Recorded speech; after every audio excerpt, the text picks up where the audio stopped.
Bakit ganyan ka makatingin? Yabang mo ah. Dayo ka rito ano? Ngayon lang kita nakita eh. Gusto mo ng sakit ng katawan?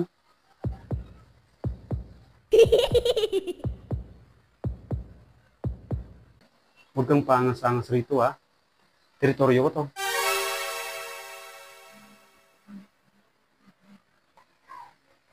Taga saan ka?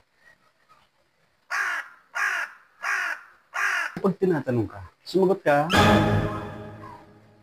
Taga saan ka? Ha?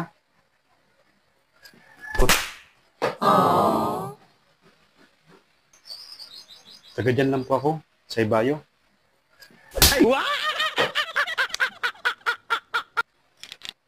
Nasagot ka pa ha? Pasensya na po. Hindi mo yata na itatanong.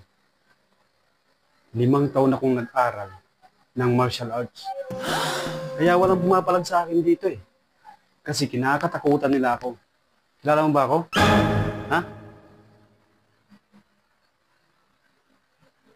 Ito, nakikita mo? Ha? Yan ang simbolo ng katapangan. Ito, pasa. Sa 5 nakalaban ko, isa lang yung tumama. Di totoo yan. Pero lahat sila, bumagsak. Kaya ikaw, huwag kang paangas-angas rito ha. Ha? Kasi, teritoryo ko to. Uwi ka na. Ayoko na makita ang pagbumukha mo rito. Pasensya na po. Hindi na po maulit. Uwi na po ako. Sandali. Narinig ba yung sinabi ko? Ha? Sa susunod na makita kita rito, may kalalagyan ka. Huwag ka nang babalik ha. Tandaan mo yan. The next day. Uy, pare. Uy, pare. Kamusta?